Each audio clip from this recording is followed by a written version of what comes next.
Hello, everyone, and a warm welcome to another episode of the Talk Room series of podcasts, where we look at the question of how to be your best self. We do that by looking at mental health and well-being and how this applies to people's daily lives. So for those who haven't seen any of our previous podcasts, I'd like to introduce my co-presenter, Ian. Ian is a senior accredited member of the National Counselling Society and the founder of Hope Therapy and Counselling Services, a very successful counselling practice that operates throughout the south of England. Thank you, Wendy. And to introduce you, you're a highly experienced CBT psychotherapist working in private practice and have been involved in the field of mental health and well-being more generally for well over 30 years now. So an absolute pleasure to be doing this with you today. Thank you, Ian, and to you as well. So today we will be discussing the subject of bereavement. So Ian, I'd like to know if you could start by explaining to people what we mean by this. Yeah, of course, Wendy. So at its essence, bereavement is experiencing a profound loss, most commonly due to the death of a loved one. And it can encompass really complex emotional, psychological and physical responses. So one of the things I'll always explain to clients is that bereavement isn't limited to a single moment. It's a journey, a process that unfolds over time as we grapple with the reality of the loss that we're experiencing. Thank you so much, Ian, for that explanation. It's very good and very clear. So as we consider that journey that you describe, could you say a little bit more about the common types of emotions that people are likely to experience? Yeah, of course. So I'd say that people can experience a really wide variety of different emotions when starting to process bereavement. And it should be remembered that there's no right way to grieve. We're all unique. Our relationship with the deceased is always unique. And the way in which we'll grieve, therefore, will also be unique as well. So it's important to note that if you're confronted with some form of emotion that you didn't expect, or maybe an intensity of emotion that you didn't expect, that doesn't make it wrong in any way. But equally, if we don't experience a particular emotion, that isn't wrong either. But saying that, some of the emotions that it's most common for people to experience may include things such as sadness, this intense feeling of sorrow, of unhappiness due to the passing of a loved one.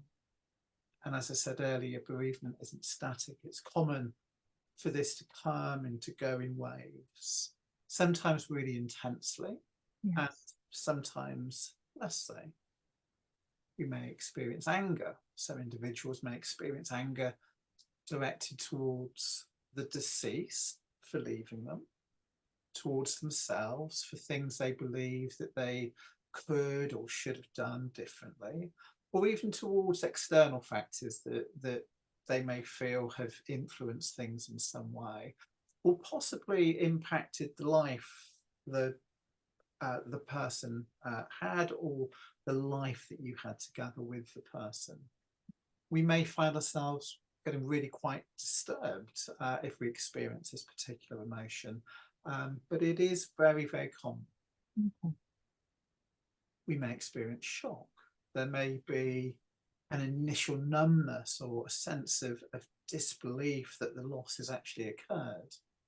In some people, that can cause a sense of detachment from reality, whereas in others, it's more it's more a sense of numbness, as if you're really feeling not very much of anything at all. And people often think that something's wrong with them when they feel that numbness, when they don't really feel very much at all.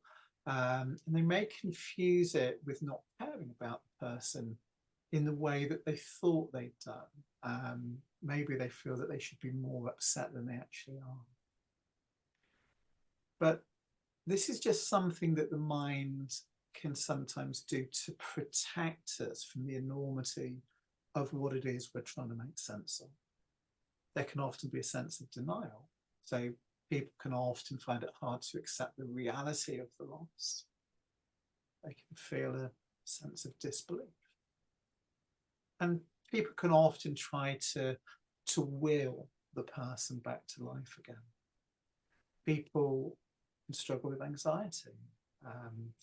People often report worry and a sense of apprehension about facing the life ahead of them without the presence of the person who's passed.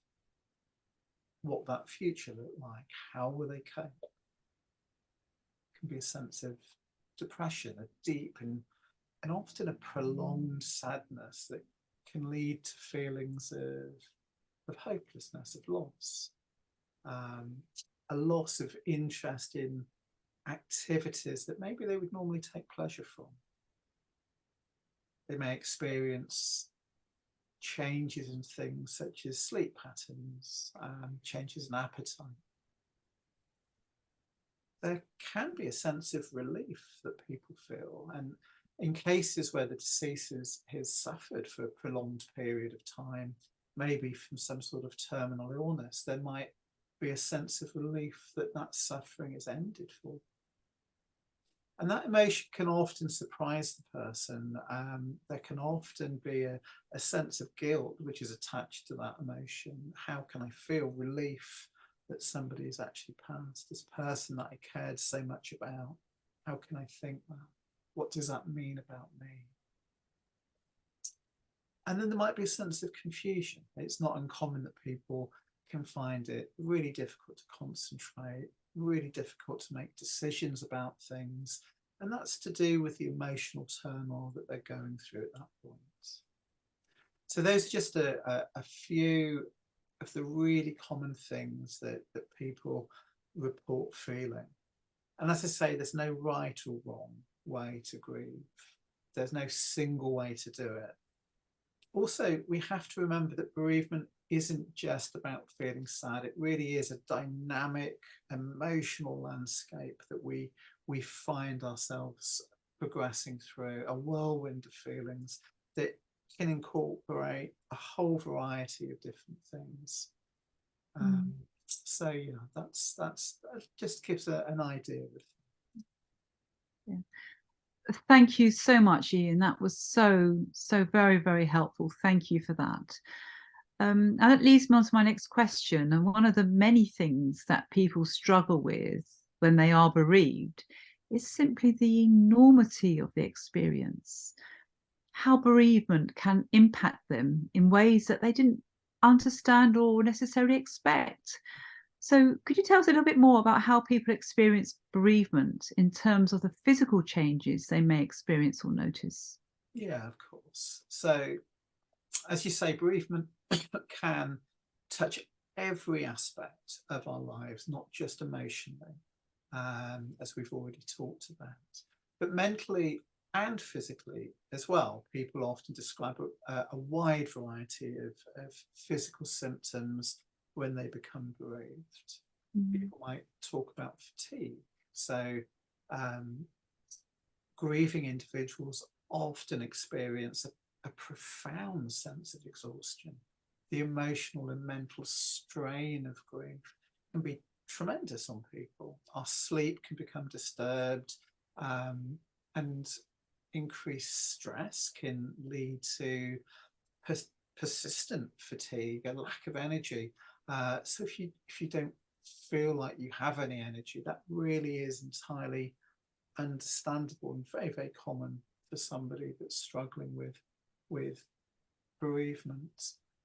People often have sleep disturbances, so bereavement can impact our sleep patterns in a whole variety of different ways, leading to difficulties in us going to sleep in the first place, difficulties with us staying asleep, and also the quality of the sleep that we have when we are asleep. So insomnia and nightmares are really common with bereavement. So again, if people are experiencing those types of things, that isn't at all uncommon. Changes in appetite. So again, grief can affect the appetite in various different ways. Some people may lose their appetite altogether, may struggle eating at all, which can lead to weight loss. Others may find a degree of comfort in eating and experience an increase in cravings that may ultimately lead to a level of weight gain. So there's no right or wrong. It's more about, again, acknowledging us as individuals, and that how we grieve is unique to all of us. Again, these are things that people may experience, but equally may not. It's more about saying that we're all unique, and that if we've experienced these things after a bereavement, it's not uncommon. But if we're not, that's not uncommon either. Okay, well, thank you so much, Ian. That's so really very interesting. And I'm wondering, I've heard that there are particular stages of grief that people may go through. Could you tell us a little bit more about that? Yeah, that's a really interesting question. So there are various different experts who have worked in this field of bereavement, who've described models that help us to maybe understand a little bit about this. And maybe one of the most well-known models is a model created by Elizabeth Kubler-Ross. Kubler-Ross was a psychiatrist. She did a lot of work in this particular field, and she wrote a book called On Death and Dying, where she described this idea of stages of grief. And she described 5 primary stages. The first being denial. So in this stage, people may struggle to accept the reality of the loss itself. They might feel shock or numbness. They may feel a sense of disbelief. They may say things like, this can't be happening, it's just not true. So that's the denial stage. And then she described what was called the anger stage. So for some people, as the reality of the loss begins to set in, people can start to feel a sense of anger. And they can direct that anger towards the deceased person. They may project it at other people, or simply at the situation itself. People often feel a sense of injustice, a sense of unfairness about the bereavement that they're navigating. And then there was the bargaining stage that Kubler-Ross talked about.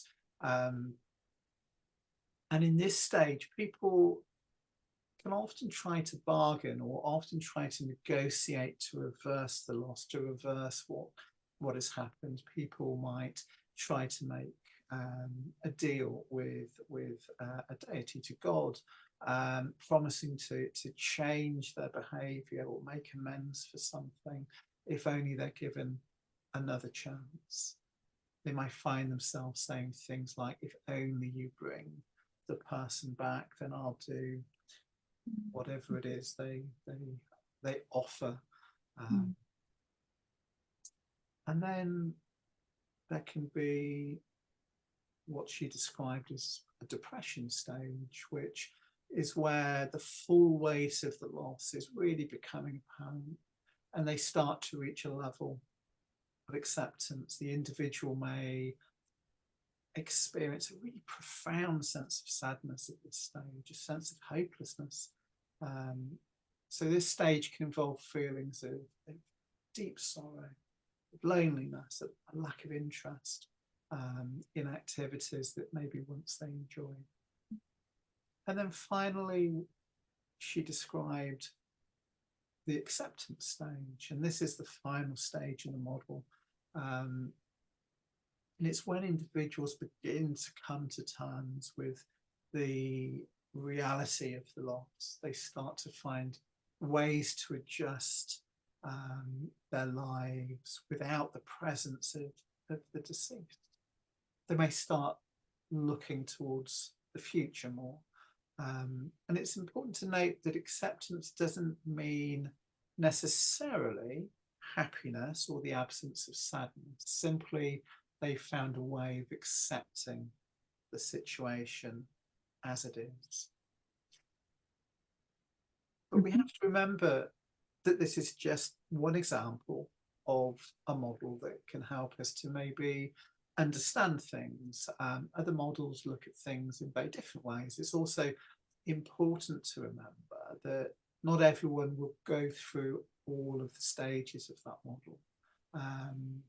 They may also follow a different order than Kubler-Ross described. And people can also move in both directions as well. So they may feel that they've reached one stage, and then the next day they can find that they've had a little bit of a backward slip as well, and moved back into a previous stage. So people can find it helpful to understand models of this kind, but as I said earlier, there's no single right way to grieve. So if your grief doesn't follow the Kubler-Ross model exactly, or even at all, that doesn't mean there's necessarily anything wrong with the way in which you're grieving. It simply recognizes your own personal uniqueness.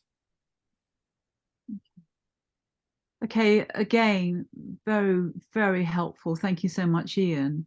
I'm just wondering, I mean, obviously bereavement is sadly a part of life that most of us will experience at some point. And as you know, in many cases, people may be really affected by the bereavement, but find a way to navigate things independently. But sometimes it's possible we may all struggle with something and may benefit from speaking to someone experienced in supporting people who have got experience in working with bereavement. So Ian, could you say a little bit more about this? What should people start thinking about when contacting a bereavement counsellor or therapist? Yeah, a really great question. And grief is a highly personalised thing, and there's no right time as such. Whenever you feel the need for support, is okay to reach out for that support. But there are maybe some red flags that we can consider when thinking about, is it time for me to reach out for help? So we might think about intense or prolonged distress. So if you find yourself regularly overwhelmed by really intense emotions, such as persistent and severe sadness, or anger, or guilt, or anxiety, and these emotions don't seem to be subsiding over time, it might be helpful to reach out to somebody who's experienced in supporting people who are bereaved. That might be a sign that it's time to start looking for that help. We might think about isolation and withdrawal. So if you're isolating yourself from your friends and from your family, maybe isolating yourself from activities you used to derive pleasure or enjoyment from. A counsellor can just help provide a supportive space for you to express your feelings and your emotions at a point like that. That might be a bit of a sign that it's time to start looking. Persistent physical symptoms. So if you're experiencing severe physical symptoms, as I mentioned earlier, so things like extreme fatigue, sleep disturbances, maybe changes in appetite, or maybe even unexplained physical pain, it can be a good idea to maybe start thinking about reaching out for some sort of support. And then there might be different coping strategies that we may adopt that aren't quite so healthy. And we might think about things like substance abuse, for example. So if you find yourself turning to substances such as alcohol, such as drugs, or engaging in what you might just generally consider to be unhealthy coping mechanisms to numb or avoid feelings, again, seeking help from a counsellor that's experienced in this type of work can be a really helpful thing to do at a time like that. We might think about disruption of daily life. So again, if your grief affects your ability to perform daily tasks, to maintain relationships, maybe to fulfill responsibilities at work, a counsellor can be a really useful support at a time like that.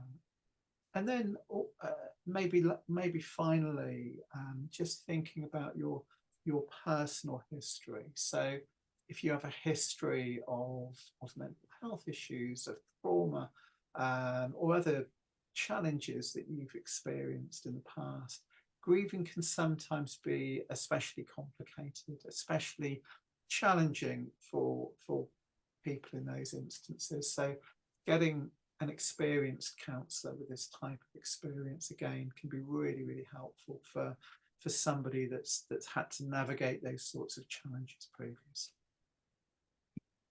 So thank you, Ian, for that information. It's very helpful. And my next question is, so let's say that someone has reached out for support. What sort of things might they can expect from a counsellor? What would a counsellor do? Could you give some examples, please? Yeah, so another really great question, Wendy. So a theme that I've kept returning to today is this idea about recognizing the uniqueness of who we are as individuals and the uniqueness of the experience of grief. So just as there's no right or wrong way in terms of feeling particular emotions or how we feel those emotions, similarly the way in which an experienced bereavement counsellor or therapist will work with somebody will set out to respect that uniqueness. So there really shouldn't be a one-size-fits-all approach with something like this.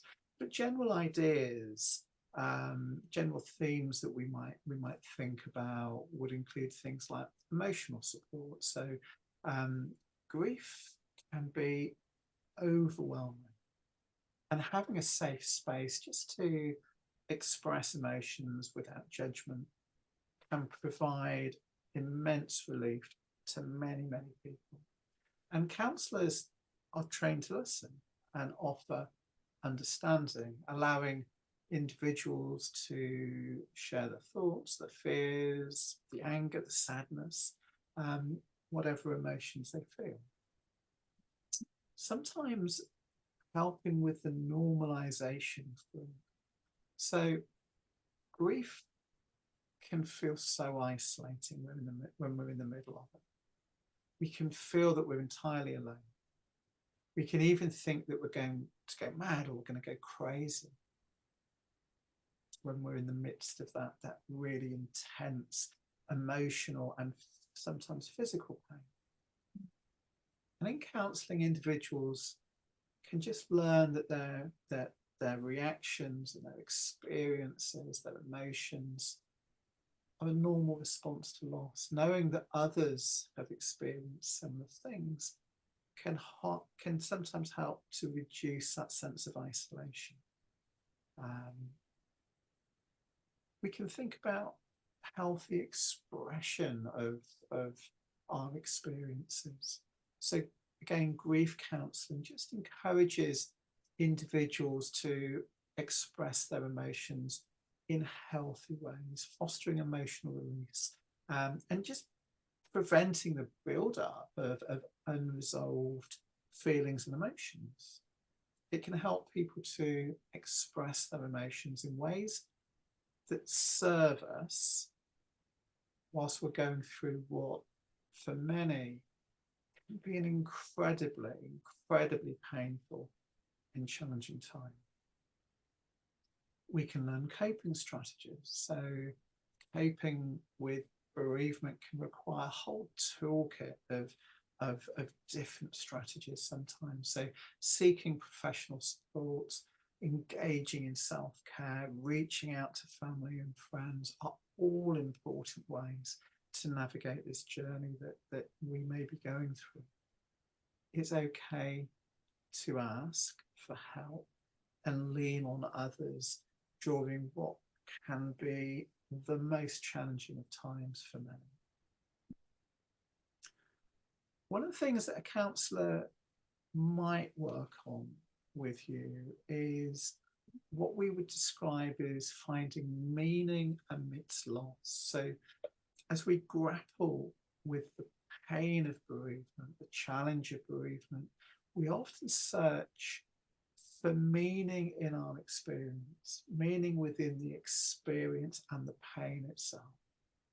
So whether it's finding purpose through personal growth, maybe discovering new perspectives, or dedicating effort to honour the memory of those that have been lost. Finding meaning can be a really powerful part of the healing process that we go through, and an experienced counsellor can be really helpful in navigating that path.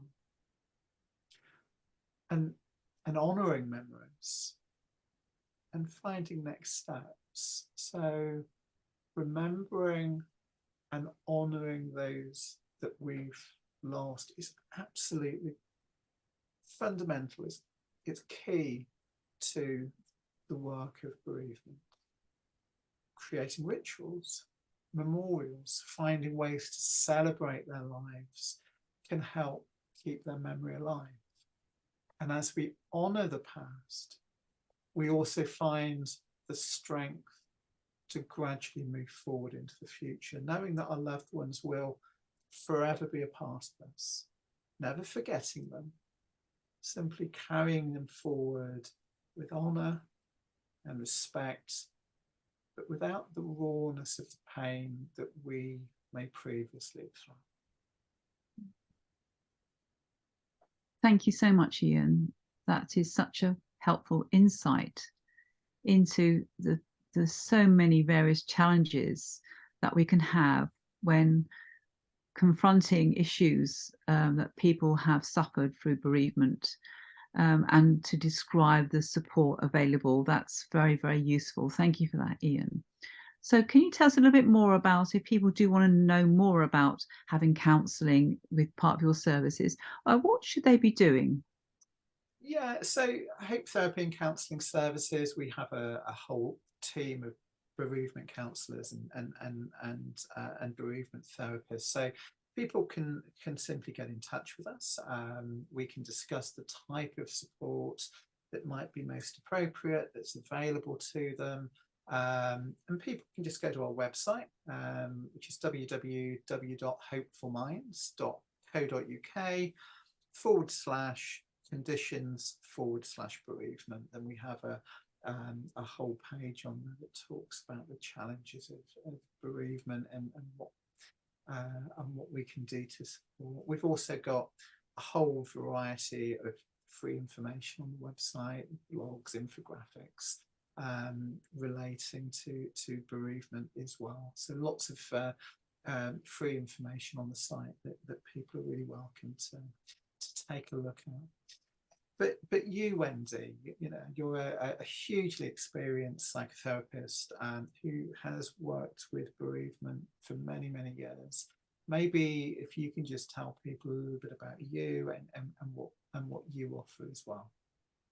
Yes, thank you, Ian. Yes, so I work with people with a range of mental health conditions, anxiety, depression, trauma, and obviously bereavement is very much part of that. So yes, my website is called wendyc.team, wendyc.team, and there's a variety of resources on there.